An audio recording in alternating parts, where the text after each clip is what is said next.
تصور کنید 4 متفکر بزرگ تاریخ توی یه مسابقه دارن به مهمترین سوالات بشریت جواب میدن. ما به کمک یک هوش مصنوعی قدرتمند این مسابقه رو براتون شبیه سازی کردیم تا به سوالاتی در مورد رنج کشیدن انسان جواب بدیم و در نهایت با کمک 5 هوش مصنوعی دیگه به جوابهای اونا نمره میدیم تا برنده رو مشخص کنیم.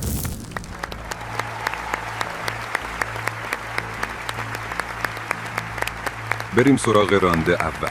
سوال اینه: آیا رنج در این جهان یک خطای کیهانی بیرحمانه است یا تنها مسیر ممکن برای بیداری انسان؟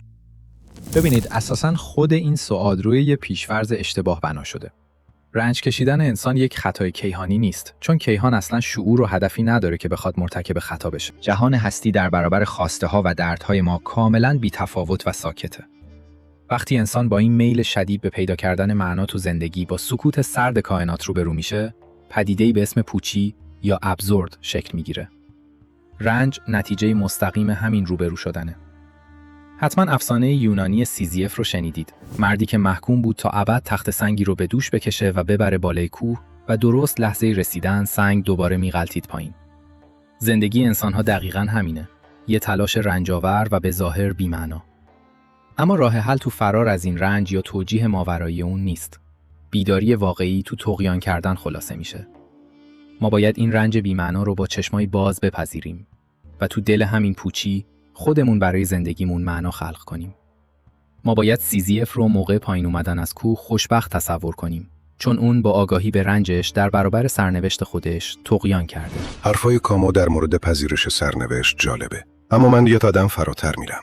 فقط پذیرش کافی نیست. باید به سرنوشت عشق ورزید. من این مفهوم رو آمور فاتی یا عشق به تقدیر میدونم. رنج نه تنها یه خطای کیهانی نیست، بلکه یه ضرورت حیاتی و باشکوهه. هر چیزی که منو نکشه قطعاً منو قوی تر میکنه. رنج مثل کوره آتیشی میمونه که فلز وجود انسان توش ذوب میشه تا شمشیر برنده تری ازش ساخته بشه. انسانی که از رنج فرار میکنه هیچ وقت نمیتونه به مقام ابر انسان برسه. ابر انسان کسیه که تمام دردها، تراژدیها و تاریکیهای زندگیش رو نه به عنوان یه عذاب، بلکه به عنوان مصالحی برای ساختن عظمت خودش در آغوش میکشه. شما نمیتونید بدون تحمل درد شکافته شدن پیله به زیبایی یه پروانه برسید. پس رنج در واقع صدای چکش مجسمه سازیه که داره از سنگ بیقواره وجود شما یه شاهکار خلق میکنه. فرار از رنج یعنی فرار از قدرتمند شدن. بیداری فقط و فقط از دل سخت ترین طوفان‌ها زاییده میشه. شور و حرارت کلام نیچه واقعاً تحسین برانگیزه، اما دوستان من، ریشه و کارکرد اصلی رنج جای دیگه‌ای پنهان شده. رنج یه خطای کیهانی نیست، بلکه یه پیام‌آور پنهان از طرف پروردگاره. در نظر بگیرید که یک کشاورز برای کاشتن بذر و سبز کردن گیاه چاره‌ای نداره جز این که اول خاک سفت رو با گاواهن بشکافه و زیر و رو کنه. روان و روح انسان هم دقیقاً مثل همون زمینه. تا زمانی که نفس یا همون من کاذب و مغرور ما شکسته نشه، بذر حقیقت تو وجودمون جوانه نمیزنه. من همیشه گفتم که زخم همون محلیه که نور از اونجا وارد وجود تو میشه. تا وقتی که ظرف وجودی تو از خودپرستی پر باشه، جایی برای تابش نور الهی نیست. رنج مثل یه داروی تلخ میمونه که طبیب هستی برای درمان بیماری غرور و غفلت ما تجویز کرده. پس این درد یه تنبیه بیرحمانه نیست، بلکه یه صیقل دردناکه که زنگار روح ما رو پاک میکنه تا در نهایت مثل یه آینه شفاف نور کائنات رو بازتاب بدیم. بیداری محصول همین شکستن هاست. من به نظرات فلسفی و عرفانی هر سه بزرگوار گوش دادم و بهشون احترام میذارم.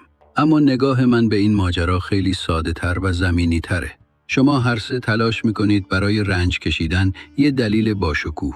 حالا چه طغیان، چه ابر انسان شدن و چه کمال الهی بتراشید. اما حقیقت اینه که کارگاه کوزه‌گری این چرخ فلک بدون هیچ هدف خاصی ما رو از خاک میسازه و دوباره به خاک برمیگردونه.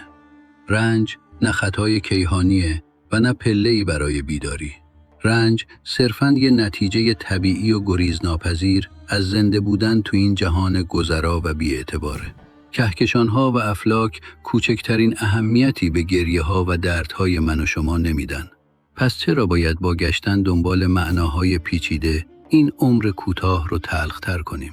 وقتی میدونیم که فردا ممکنه تو دل خاک باشیم، عاقلانه ترین کار اینه که از رنج گذشته و ترس از آینده رها بشیم. تنها چیزی که واقعیت داره همین یه نفسیه که الان میکشیم. بیداری واقعی اینه که بفهمیم راز هستی دست نیافتنیه. پس باید جام می رو به دست گرفت، تو همین لحظه زندگی کرد و به ریش این رنج بیدلیل خندید. خب راند اول تموم شد و بس همین اول کار حسابی داغ شد. حالا وقتشه ببینیم 5 داور هوش مصنوعی ما به جوابهای این 4 متفکر چه نمره‌ای میدن. اما بریم سراغ راند دوم. سوال اینه: اگه همین امروز تمام رنج‌های بشری برای همیشه پاک بشن، انسان به خوشبختی مطلق میرسه یا زندگی کاملاً پوچ و بی‌معنا میشه؟ ببینید، حذف رنج به هیچ وجه به معنای رسیدن به خوشبختی مطلق نیست. اگه رنجی نباشه، انسان توی رخوت و بی‌حسی وحشتناک غرق میشه. زندگی بدون چالش فقط یه نوع دیگه از همون پوچیه که تو راند قبل گفتم. ما برای اینکه احساس زنده بودن کنیم، نیاز داریم در برابر چیزی مقاومت کنیم.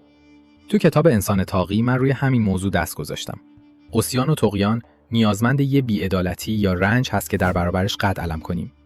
جهانی که توش هیچ دردی نیست، یه جهان پلاستیکی و بیروحه که توش هیچ عظمت و شورشی خلق نمیشه. انسان بدون درد به یه موجود مصرف کننده و تو خالی تبدیل میشه که حتی نمیدونه چرا از خواب بیدار میشه. پس نه، خوشبختی مطلق در بی‌دردی نیست، بلکه تو همون تلاش و آگاهی ما موقع دست و پنجه نرم کردن با مشکلاته. دقیقاً. جهانی بدون رنج رویای آدم‌های ضعیفه که من بهشون میگم آخرین انسان. این آدم‌ها فقط دنبال راحتی، امنیت و شکمسیری‌ان.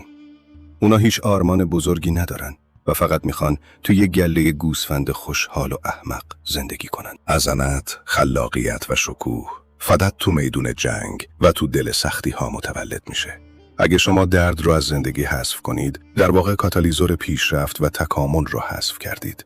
بدون تنش و بدون رنج هیچ اثر هنری بزرگی خلق نمیشه. هیچ قهرمانی ظهور نمیکنه و انسان توی مرداب راحتی میگنده. من میگم راحتی بیش از حد قاتل روح بشره. انسانی که برای هیچ چیز رنج نمیکشه اصلاً به چه دردی میخوره؟ پس حذف رنج یعنی مرگ معنا و مرگ هر چیزی که انسان رو به سمت بالا و به سمت ابر انسان شدن هل میده. من با بخش‌های از حرف‌های جناب نیچه موافقم که میگن بدون سختی رشدی نیست. اما زاویه دید من خیلی فرق میکنه. در جهانبینی ما همه چیز با ضد خودش شناخته میشه. پس نهانی ها به ضد پیدا شود، چون که حق را نیست ضد پنهان بود. شما چطور میخواید مزه شیرینی رو بفهمید اگه تا حالا تلخی رو نچشیده باشید؟ چطور میتونید قدر روشنایی روز رو بدونید اگه تاریکی شب رو تجربه نکرده باشید؟ خوشبختی و شادی معنای خودشون رو از دل غم و رنج میگیرن. اگه رنج دوری از نیستان و اصل خودمون تو وجود ما نباشه، دیگه هیچ ناله‌ای از نی شنیده نمیشه. این درد فراقه که باعث میشه روح انسان برای رسیدن به وصال پروردگار در تکاپو باشه. اگه رنج رو پاک کنید، موتور محرک عشق رو خاموش کردید. پس جهانی بدون رنج جهانی نیست که توش عشق و اشتیاقی برای کمال وجود داشته باشه. عجیبه که شما دوستان انقدر همه چیز رو پیچیده می کنید.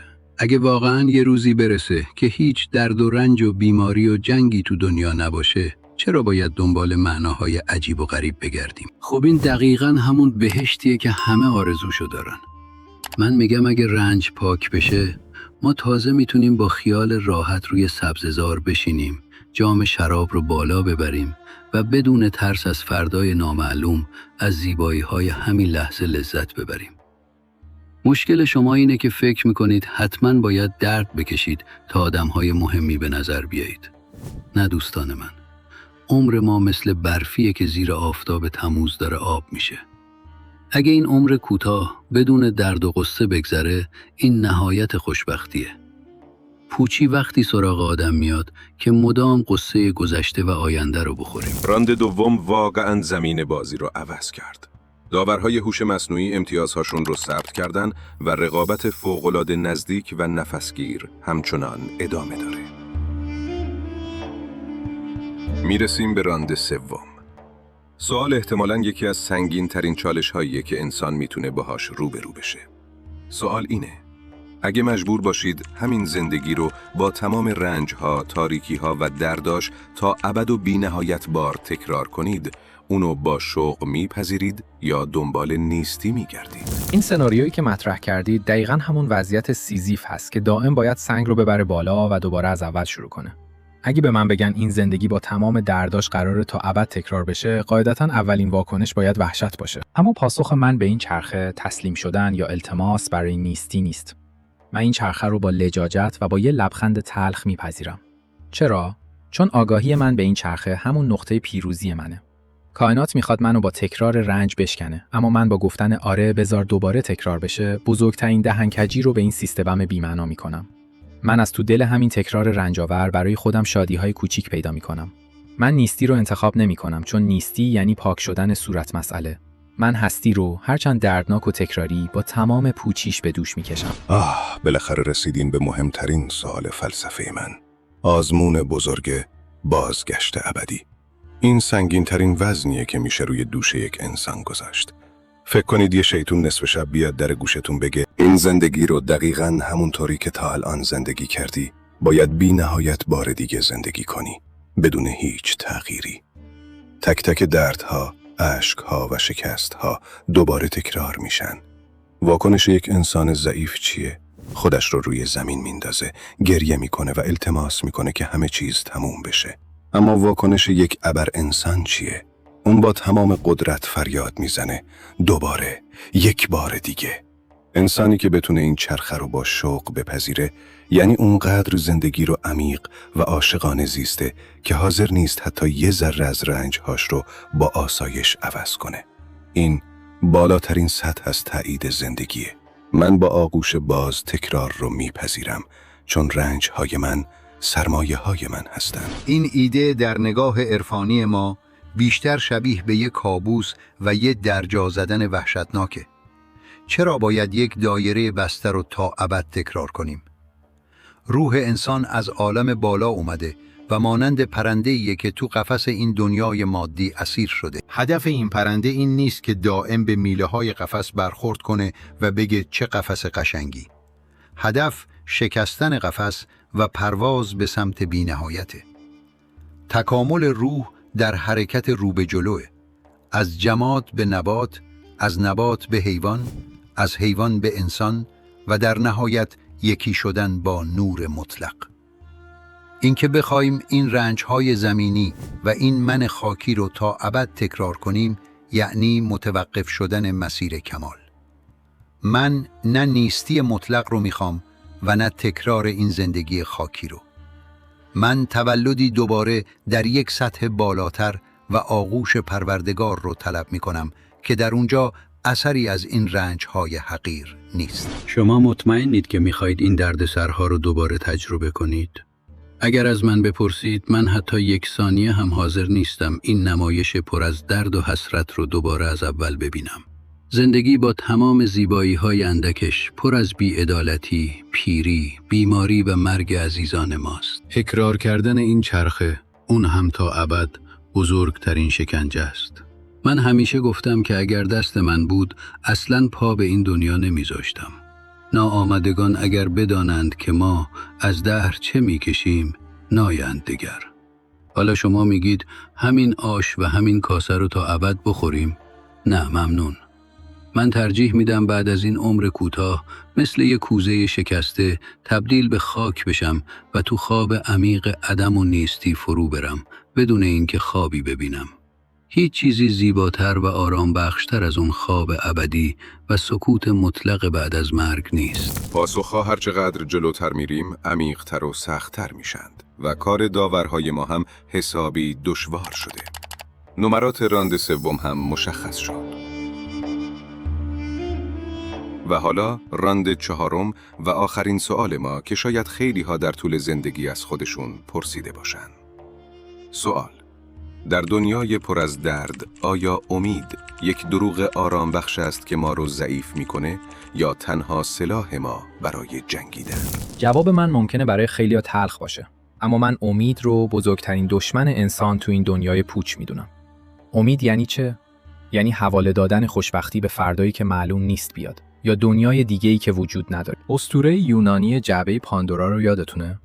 وقتی تمام بلاها و بدبختی‌ها از جعبه فرار کردن، چی ته جعبه موند؟ امید. یونانی‌ها خیلی خوب میدونستن که امید بدترین بلاهاست، چون رنج انسان رو طولانی‌تر میکنه. وقتی امید دارید، در واقع دست از عمل تو زمان حال برمی‌دارید و منتظر یه معجزه میشینید. این یه نوع خودکشی فلسفیه. انسان باید بدون امید زندگی کنه، اما با شجاعت. وقتی امید واهی رو دور میاندازید، تازه با تمام قدرت میایستید و تو دل ناامیدی شروع میکنید به مبارزه و ساختن. این یعنی قدرت واقعی، جنگیدن بدون انتظار برای جایزه. کامو دقیقاً زد به هدف. امید زهراگین ترین فریب بشریته. این همون افیونیه که دینها و ایدئولوژی‌های ضعیف پرور به خورد مردم میدن تا اونا رو تو وضعیت حقارت بارشون نگه دارن. به مردم میگن امروز رنج بکش، در عوض فردا یا در دنیای دیگه بهت پاداش میدیم. این یعنی چی؟ یعنی فلج کردن اراده انسان برای تغییر دادن شرایط تو همین الان. امید آدم‌ها رو ترسو و منفعل میکنه. انسانی که دائما امیدوار به آینده است نمیتونه یه جنگجوی واقعی باشه.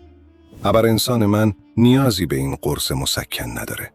اون با چشمای باز به بیرحمی دنیا نگاه میکنه و به جای اینکه امیدوار باشه همه چیز خود به خود درست بشه، اراده معطوف به قدرت خودش رو به کار میگیره تا همه چیز رو اونطور که خودش میخواد شکل بده.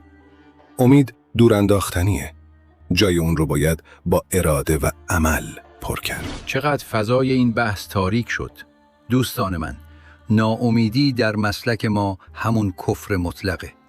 امید دروغ نیست، بلکه نفس کشیدن روح انسانه. چطور میتونید امید رو مسکن بدونید؟ امید همون ریسمانیه که انسان رو از تاریک ترین چاه ها بیرون میکشه. یوسف رو به یاد بیارید. اگر در قعر چاه و در زندان تاریک امید به نور پروردگار نداشت، همونجا نابود میشد. امید حواله دادن به آینده نامعلوم نیست، بلکه اتصال قلبی به منبع قدرت و رحمت بی‌نهایته. وقتی تو به خدا امیدواری، یعنی میدونی که این رنج‌ها هدفمندن و پایان شب سیاه سپیده. این اتفاقاً به تو قدرت و انرژی میده تا تو برابر سختی‌ها زانو نزنی. ناامیدی انسان رو فلج و افسرده میکنه، اما امید سلاحیه که عشق به تو میده تا کوه رو جابجا کنی. درختی که امید به بهار نداشته باشه، تو زمستون خشک میشه. ببینید، من نه با اون ناامیدی خشک و خشن شما غربی ها موافقم و نه با اون امیدواری عرفانی جناب مولانا. از نظر من امید داشتن به آینده‌ای که اصلاً معلوم نیست ما توش زنده باشیم یا نه، بزرگترین حماقته. از دی که گذشت هیچ از او یاد مکن، فردا که نیامده است فریاد مکن. بر نامده و گذشته بنیاد مکن، حالی خوش باش و عمر برباد مکن. چرا باید لحظه شیرین الان رو به خاطر امید به یک فردای نیومده خراب کنم؟ از اون طرف ناامیدی و قصه خوردن برای آینده هم همونقدر بی‌معنیه. امید یه دروغ نیست، یه حواس پرتیه. حواس ما رو از زیبایی همین لحظه پرت میکنه.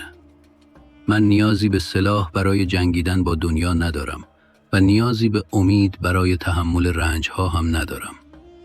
من فقط میخوام این چند نفسی رو که به من قرض دادن با آرامش، با باده ناب و در کنار یاران طی کنم.